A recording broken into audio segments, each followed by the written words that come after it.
আজই ডাউনলোড করুন আর এনজয় করুন আপনার পছন্দের শো।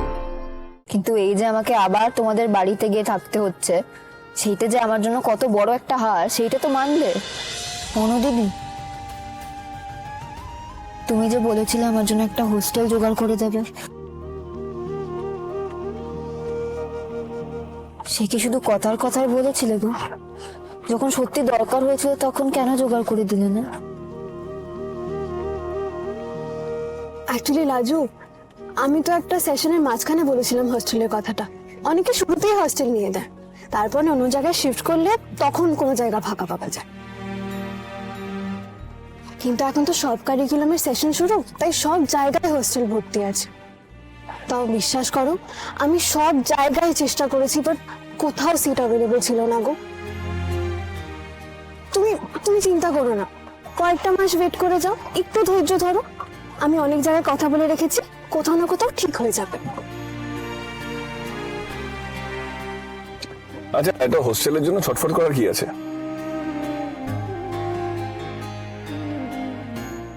এমন তো নয় যে হোস্টেল না পেলে তোমাকে ফুটপাতে বসে দিন কাটাতে হচ্ছে। আর তোমার ক্লাস যাতে মিস না হয় সেই জন্যই তোমাকে তাড়াহুড়ো করে নিয়ে আসা হচ্ছে। সে তোমাদের দয়ার জন্য কেলাস কামায় বা ফুটপাতে শোয়া কোনোটাই আমার হবে না, সেটা আমি জানি। কিন্তু এই যে আমাকে আবার তোমাদের বাড়িতে গিয়ে থাকতে হচ্ছে, সেইটা যে আমার জন্য কত বড় একটা হার, সেইটা তো মানবে। আমিও বাড়িতে কাকি জেঠি সকলের সামনে বলে এসেছিল যে আমি আর কখনো বাড়িতে পা রাখবো না। এখন কোন মুখে গিয়ে দাঁড়াবো আমি নিজেই জানি না। আর তারাই বা আমাকে কিভাবে মেনে নেবে কে জানে। আমার তো নিজেকে হেরো বলে দৌড় দিতে ইচ্ছে করছে। তুমি এইভাবে কেন নিচ্ছ বলো তো?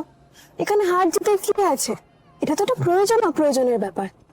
না না, আমি প্রতিজ্ঞা করেছিলাম মনু দিদি যে ও বাড়িতে আমি আর কখনো ঢুকবো না। কিন্তু দেখো ভাগ্যের ফের সেই ওখানেই আমাকে যেতে হচ্ছে। আরে কি মুশকিল, তুমি তো শখ করে যাচ্ছ না, তোমার তো প্রয়োজন এখন। নিজেকে এই কথাটা বোঝাতে পারা যায় না সবসময়। সবকিছুকে হার জিতের খেলাতেই না ভাবলেই হয়। তার চেয়ে যেখানে তোমাকে একের পর এক হার্ডেল পার করে জিতে যেতে হবে সেটা নিয়ে ভাবো। কলেজে প্রত্যেকটা সেমিস্টারে যে তোমাকে হাইয়েস্ট মার্কস পেতে হবে তুমি সেটা ভাবো। এসব বলা সহজ, মনের ভেতর যা হয় সেটার উপর কারোর হাত থাকে না। লেখাপড়া করলেও ও বাড়িতে আমার সারাক্ষণ মনে হবে যে আমি হেরে গিয়েও বাধ্য হয়ে এখানে এসে উঠলাম। লাজু, তোমার খারাপ লাগছে আমি বুঝতে পারছি, কিন্তু একটা বড় কাজের জন্য একটু তো স্যাক্রিফাইস করতেই হয়। সে আমি জানি অনু দিদি, কিন্তু দেখো আমাকে কি স্যাক্রিফাইস করতে হলো? আমার আত্মসম্মান। ওখানে গিয়ে ঢুকলে কাকি জেঠিরা আমাকে বারো মেনে নেবে? তারা তো কোনোদিনই চায়নি আমি সেখানে থাকি।